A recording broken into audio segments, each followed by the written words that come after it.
À 60 ans, Pascal Obispo ne se retient plus. Il accuse, il tranche, il choisit son camp. Selon lui, l'héritage, l'isolement de Johnny et les manipulations qui l'entouraient cachent une vérité plus sombre. Ce qu'il révèle va au-delà des rumeurs. Pour comprendre ce séisme, il faut revenir au début. Avant les accusations publiques, avant la guerre d'héritage et les années de silence lourd, il y a eu une autre histoire. Plus discrète, plus lumineuse, presque fragile. Celle d'un lien artistique et humain entre Johnny Hallyday et Pascal Obispo, un lien si rare dans un milieu où les égos dévorent tout, y compris l'amitié. À la fin des années 90, Johnny est à un tournant. Après des décennies de gloire, il veut autre chose, un souffle nouveau, une renaissance sonore, une étincelle capable de relancer sa légende. Un soir, devant son équipe, il aurait laissé échapper une phrase devenue mythique « J'ai besoin de quelqu'un qui n'ait pas peur de moi ». Le nom qui revient est celui de Pascal Obispo. Lorsque l'appel arrive, Pascal n'imagine pas encore que cette collaboration va changer le cours de sa vie. Johnny ne veut pas d'un simple titre. Il veut un album entier. Un manifeste artistique. Le résultat paraîtra en 1998 sous le nom Ce que je sais, un triomphe à la fois commercial et critique. Au cœur de ce succès, Allumer le feu, hymne incandescent qui fera vibrer la France entière pendant plus de 25 ans. Mais le feu le plus précieux n'est pas celui de la scène. C'est celui, silencieux, d'une confiance réciproque. Johnny découvre en Pascal un perfectionniste, mais surtout un homme sincère. Quelqu'un qui ose lui dire la vérité, même quand elle fait mal. Pascal, lui, comprend rapidement que derrière l'icône se cache un homme blessé, fatigué par le vacarme permanent qui l'entoure.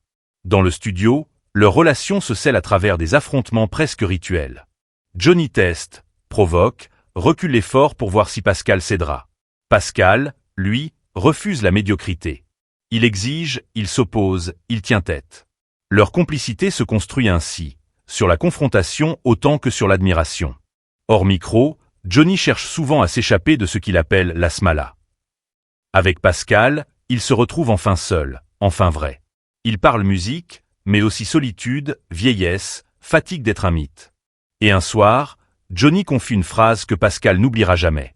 Dans la vie, on est toujours seul. Ces mots, prononcés par l'homme le plus entouré de France, disent tout. Johnny, malgré les foules, malgré la famille élargie, malgré les courtisans, se sent profondément isolé. Et Pascal devient l'un des rares êtres humains capables de toucher ce noyau fragile. Plus leur lien se renforce, plus Pascal observe ce qui se passe autour. Les barrières invisibles que certains dressent, les regards qui surveillent, les conversations qui changent de ton quand il entre dans une pièce. Johnny, à travers ses confidences, semble parfois étouffé au milieu des siens. Cette proximité unique, cette intimité artistique, c'est précisément elle qui va déranger. C'est elle qui, plus tard, fera basculer leur histoire. Car dans l'univers de Johnny, celui qui se rapproche trop devient tôt ou tard une menace. Et c'est à partir de là que les fissures commenceront à apparaître. La rupture n'a pas commencé par un cri, ni par une dispute. Elle a commencé par un silence. Un silence étrange, inhabituel, presque trop maîtrisé. Au début, Pascal n'y prête pas attention. Johnny est souvent absorbé, souvent pris dans ses tournées, ses interviews, ses obligations. Mais très vite, quelque chose cloche. Un message reste sans réponse. Puis un deuxième. Puis un troisième. D'abord, Pascal se dit que Johnny est fatigué. Que la maladie, les voyages, les rendez-vous incessants expliquent ce mutisme. Mais lorsqu'il tente d'appeler, la ligne ne décroche plus. Une fois, 2 fois, 10 fois. Et lorsque quelqu'un finit par répondre par SMS, le ton semble étranger. Je ne suis même pas sûr que ce soit lui qui me répondait. Cette phrase, Pascal la répétera plusieurs fois, comme s'il tentait lui-même de comprendre le mécanisme invisible qui venait de se refermer sur lui. Puis les projets commencent à disparaître. Un enregistrement repoussé sans explication. Une réunion annulée à la dernière minute. Un rendez-vous promis mais jamais confirmé. Plus les jours passent, plus la distance s'installe, comme une ombre qui s'allonge sans qu'on puisse en voir la source. Au fil des semaines, une sensation inconfortable s'impose. Quelqu'un filtre. Quelqu'un contrôle. Quelqu'un décide pour Johnny. Chaque tentative de reprendre contact ressemble désormais à un parcours semé d'obstacles. Les intermédiaires changent de ton, deviennent soudain polis mais froids, presque mécaniques. Certains parlent au nom de Johnny, avec une assurance qui ne lui ressemble pas. D'autres laissent entendre à demi-mot que ce n'est peut-être plus le moment, que Johnny doit se reposer, qu'il n'est pas disponible. Pascal connaît Johnny depuis trop longtemps pour confondre fatigue et mise à distance. Et là, c'est clairement une mise à distance. La première fissure se transforme en fracture le jour où Pascal apprend qu'une session musicale, qu'il devait diriger, a été confiée à quelqu'un d'autre. Personne ne l'a prévenu. Personne ne lui a expliqué. Il découvre la nouvelle par hasard, comme un étranger. Comme si son nom avait été effacé discrètement d'une liste. Pour un homme comme Johnny, loyal, fidèle en amitié, un tel geste est impensable. Pour Pascal, une seule conclusion s'impose. Ce n'est pas Johnny qui s'éloigne. Ce sont les autres qui l'éloignent de lui. Peu à peu, Pascal sent une barrière se dresser. Invisible mais redoutablement efficace. Un mur. Un mur qu'il n'a pas construit. Un mur qu'il ne peut franchir. La confusion se mélange alors à la douleur. Comment est-il possible qu'un ami si proche soit soudain traité comme un intrus? Pourquoi personne ne lui parle clairement? Pourquoi ce silence organisé? À quel moment la confiance s'est-elle transformée en menace? La blessure la plus profonde, cependant, vient du doute. Ce doute corrosif que Pascal avoue à voix basse. Je ne reconnaissais plus la manière d'écrire. Ce n'était pas Johnny. Quelqu'un répondait à sa place. Et si Johnny n'avait plus le contrôle sur ceux qui l'entouraient? Et si une autre main, un autre esprit, une autre intention dirigeait désormais son entourage immédiat? Pour Pascal, l'idée est insupportable. Mais chaque signe, chaque retard, chaque silence renforce cette impression que la vérité se joue ailleurs, derrière lui, au-dessus de lui, loin de la lumière. Le lien qui autrefois tenait grâce à la musique et à la confiance semble désormais suspendu par un fil trop fin. Pascal continue d'essayer, encore, espérant qu'un jour Johnny décroche, qu'il reprenne la parole, qu'il explique. Mais cette voix ne vient jamais. Ce n'est qu'alors que Pascal comprend. Quelqu'un, quelque part, a décidé qu'il ne devait plus faire partie du cercle. Que sa présence dérange. Que son influence inquiète. Et les questions s'amoncellent, lourdes, obsédantes. Qui a dressé ce mur autour de Johnny? Et surtout, pourquoi? Lorsque la maladie frappe Johnny, tout bascule. Jusqu'alors, malgré les tensions et les silences étranges, Pascal garde l'espoir de retrouver un jour le lien intact, brûlant, presque fraternel qui les unissait. Mais à partir du moment où le diagnostic tombe, un nouvel engrenage se met en marche, plus discret, plus froid, plus implacable. Les proches parlent d'un Johnny affaibli, épuisé par les traitements, privé d'énergie et d'élan. Ce n'est plus l'homme fougueux qui montait sur scène comme un gladiateur. Son corps se referme. Son monde aussi. Très vite, l'accès à Johnny devient rare, presque impossible. Les visites sont filtrées, les appels déroutés, les messages lus mais jamais transmis. Un cercle réduit se forme autour de lui, un cercle qui décide qui peut entrer, et surtout qui doit rester dehors. Pour Pascal, chaque tentative de contact ressemble désormais à un écho perdu dans un couloir vide. Quand une réponse arrive enfin, elle est courte, mécanique, étrangement distante. La syntaxe n'est plus la sienne. Le rythme des phrases a changé. Même les mots d'affection semblent avoir été remplacés par une politesse sans âme. Il l'avoue dans une interview. À un moment, je me suis dit, ce n'est plus lui. Ce n'est plus Johnny qui me parle. Ce constat glace le sang. Non pas seulement parce que Johnny souffre, mais parce que quelqu'un semble parler en son nom. Quelqu'un filtre son langage, ses émotions, ses liens anciens. Le rocker le plus libre de France semble soudain prisonnier d'un protocole invisible. Dans l'entourage, certains chuchotent un mot lourd de sens. Gouroutisation. Une forme d'emprise psychologique et logistique. Une transformation lente où la personne malade devient dépendante d'un petit groupe qui contrôle son environnement, ses décisions, ses relations. La maladie accentue cette vulnérabilité.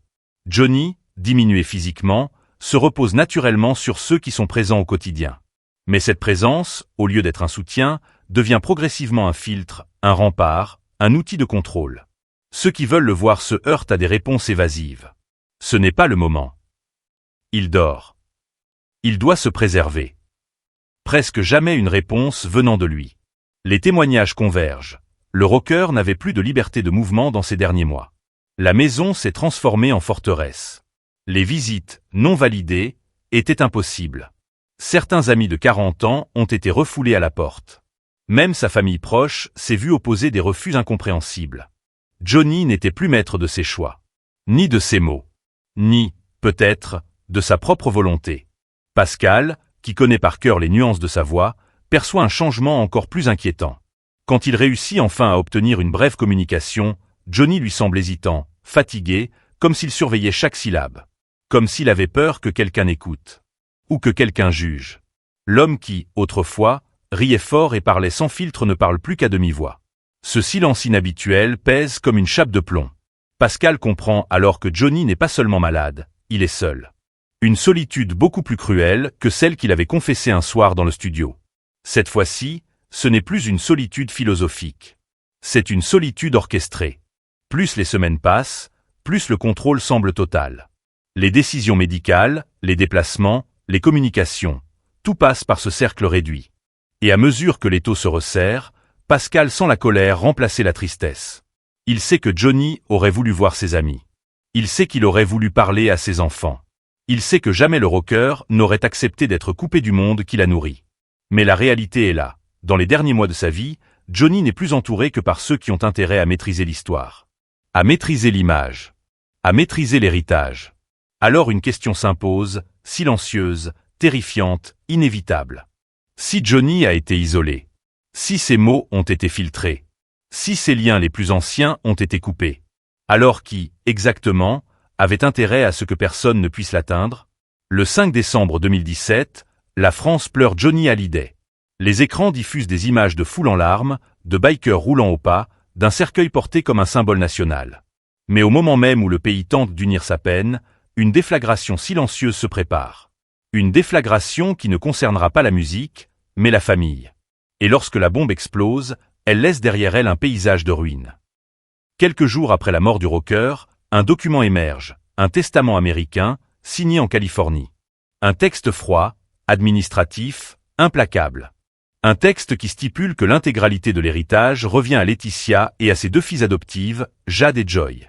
David et Laura, les enfants biologiques de Johnny, sont exclus. Totalement. Sans explication. Sans nuance. Sans un mot. Le choc est immédiat. Les fans n'y croient pas. Les médias s'enflamment. Les avocats se préparent au combat. Comment un père qui aimait tant ses enfants, un père qui parlait de David comme d'un « ami », un père qui chérissait Laura depuis sa naissance, aurait-il pu effacer leur nom d'un trait de plume? Pour Pascal, la réponse est évidente. Johnny n'était plus en état de prendre une telle décision. Ou alors, cette décision a été prise sous une influence dont personne n'ose encore prononcer le nom. Dans les semaines qui suivent, le pays assiste, impuissant, à l'une des batailles judiciaires les plus violentes de l'histoire du showbiz français. Deux camps se forment, presque instantanément. D'un côté, Laetitia, présentée comme la « veuve courageuse », entourée d'avocats américains, déterminée à faire appliquer le testament à la lettre. De l'autre, David et Laura, blessés, incrédules, refusant d'accepter qu'un simple document puisse effacer une vie entière de liens, de souvenirs, de sang. Les plateaux télé s'enflamment. Les journalistes scrutent chaque geste. Les fans se divisent brutalement. Certains défendent la légitimité de Laetitia. D'autres dénoncent une manœuvre préméditée. Mais derrière le vacarme médiatique, une question essentielle demeure. Johnny était-il vraiment libre au moment de signer? Pascal, qui a vécu l'éloignement forcé, ne croit pas une seconde à la version officielle. Pour lui, ce testament n'est pas le fruit d'une volonté personnelle, mais la conséquence d'une stratégie. Une stratégie qui commence bien avant la maladie. Une stratégie faite de silence, d'isolement, de portes fermées, de relations coupées une à une. Et puis, il y a les phrases sulfureuses qu'il rapporte. Ses propos tenus lors de repas familiaux. Ses commentaires lancés comme des éclats de verre. Parmi eux, un en particulier le hante encore. Ils n'ont besoin de rien. À propos de David et Laura. Pour Pascal, tout s'éclaire. L'exclusion ne s'est pas jouée à la mort de Johnny, mais dans les années qui ont précédé.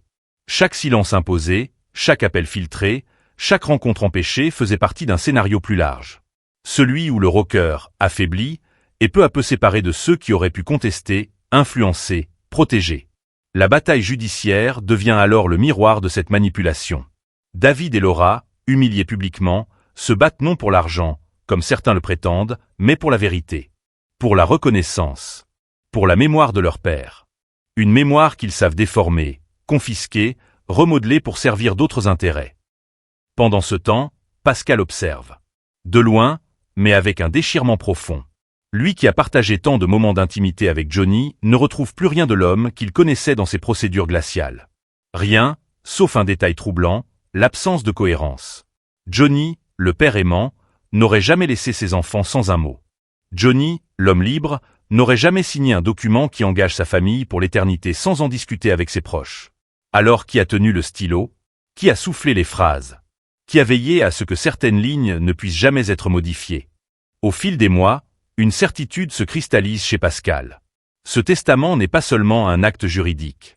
C'est l'aboutissement d'un isolement orchestré.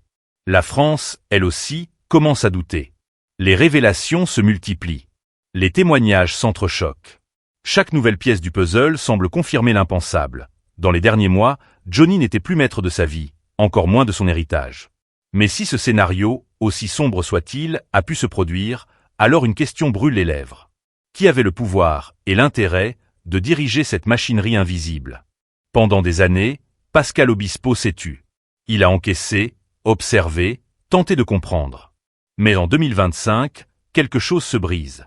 L'amitié bafouée, les silences imposés, l'héritage contesté, l'isolement organisé. Tout cela forme un poids qu'il ne peut plus porter seul. Alors, devant les caméras, il décide d'ouvrir la porte que tout le monde avait tenté de maintenir fermée. Et dès les premiers mots, la température chute. Pascal ne tourne plus autour du sujet. Il accuse. Directement. Froidement. Délibérément. Quand on lui parle de Laetitia, il lâche un terme qui glace l'air. Pseudo-compagne. Pas la veuve, pas la femme, pas la compagne. Une pseudo. Une imposture, dit-il implicitement. Un rôle attribué, mais pas mérité. Ce simple mot fait plus de bruit que n'importe quel discours. Il remet en question la place même de Laetitia dans la vie de Johnny. Et ce n'est que le début. Pascal raconte alors des scènes que personne n'avait osé évoquer publiquement. Des repas de famille. Des conversations tranchantes. Des remarques insidieuses laissées tomber comme des coups de couteau. Il décrit un dîner où l'ambiance était irrespirable, presque hostile. Au milieu de la table, Laetitia lance une phrase qui le bouleverse encore. Ils n'ont besoin de rien. En parlant de David et Laura. Les propres enfants de Johnny. Pour Pascal, ce n'est pas une maladresse. C'est un programme. Une vision. Une stratégie. Celle d'une famille réduite à une version réécrite, contrôlée, recentrée autour d'un seul camp. Il évoque aussi le malaise palpable de Johnny dans certaines situations. Un regard fuyant. Un silence trop long. Une crispation dans la mâchoire. Comme s'il savait que les mots prononcés autour de lui visaient à couper, à séparer, à diviser. Pascal parle sans trembler, mais sa voix est lourde d'émotions contenues. Il n'accuse pas seulement Laetitia d'avoir divisé la famille. Il accuse d'avoir participé à l'isolement de Johnny, d'avoir façonné un récit où les enfants biologiques deviennent secondaires, presque dérangeants. Selon lui, les tensions familiales que le public découvre après la mort du rocker ne sont que la partie visible de l'iceberg. Les fractures étaient là depuis longtemps, cachées sous les sourires, sous les photos, sous les apparences d'unité parfaite. Mais ce qui frappe le plus, ce sont ces mots sur la fin de vie de Johnny. Pascal est convaincu qu'il n'était plus vraiment aux commandes. Ni di sa maison. Ni de ses relations. Ni même de son image. Il parle d'un Johnny affaibli, entouré d'un cercle qui décidait pour lui. Un Johnny qui n'avait plus accès librement à ses enfants, à ses amis, à ses choix. Un Johnny qui, selon lui, vivait dans une bulle étanche où seules certaines voix pouvaient entrer. Alors, lorsqu'on lui demande pourquoi il a choisi de parler maintenant, Pascal lâche une dernière phrase qui résonne comme un verdict. On doit choisir son camp. Moi, je choisis celui de la vérité. Il ne sourit pas. Il ne cligne pas des yeux. Il assume. Et si ces accusations font trembler la France, c'est parce qu'elles soulèvent une nouvelle question, bien plus explosive encore. Si tout ce qu'il dit est vrai, alors qui, exactement, a remodelé la vie de Johnny selon ses propres intérêts? Après ces révélations, Pascal Obispo sait qu'il vient de franchir un point de non-retour. Chaque mot prononcé, chaque souvenir dévoilé, chaque accusation formulée trace une ligne nette, presque tranchante, entre deux mondes. Celui qu'il a quitté, et celui qu'il choisit, une fois pour toutes. Lorsque les journalistes lui demandent s'il n'a pas peur des conséquences, Pascal répond avec une simplicité désarmante. On doit choisir son camp. Moi, je choisis David et Laura. Ces mots-là ne relèvent pas de la provocation. Ils sont un engagement.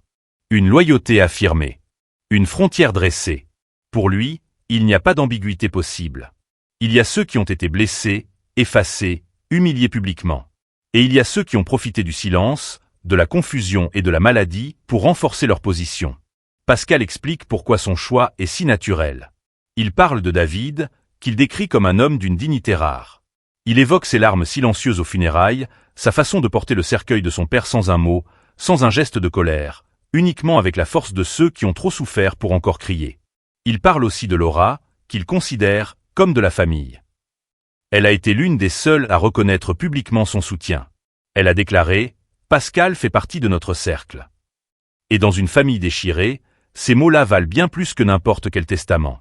Mais Pascal n'en reste pas aux déclarations. Il agit. Il s'engage dans un clip hommage, « Appelle-moi Johnny ». Un détail attire immédiatement l'attention. Dans cette vidéo, seule Laura apparaît. Pas Laetitia. Pas Jade. Pas Joy. Un choix artistique chargé de sens. Un geste symbolique, presque politique. Un message envoyé sans avoir besoin de l'écrire noir sur blanc. Il rappelle également que plusieurs amis historiques de Johnny, dont Eddie Mitchell, ont, eux aussi, pris position. Une génération entière, témoin des heures les plus sombres comme des plus glorieuses, s'est regroupée autour de David et Laura. Le clan originel. Le cercle sincère. Ceux qui étaient là bien avant la tempête et qui refusent de laisser d'autres réécrire l'histoire à leur place. Car au-delà du conflit familial, il y a un enjeu plus grand. La mémoire de Johnny. Pascal le répète, il ne laissera jamais une version édulcorée, aseptisée, ou pire, manipulée, s'imposer comme vérité officielle. Johnny mérite mieux. Ses enfants aussi. Pour Pascal, défendre David et Laura, ce n'est pas un acte de guerre. C'est un acte de justice. Un acte d'amour. Un refus catégorique d'effacer des liens de sang au profit d'un récit construit par intérêt personnel. Et pourtant, au moment où il affirme ce soutien sans faille, une autre question se dessine, plus vaste, plus inquiétante, presque impossible à ignorer. Maintenant que la vérité commence à émerger, qui aura encore le courage d'affronter ce qu'elle révèle vraiment ?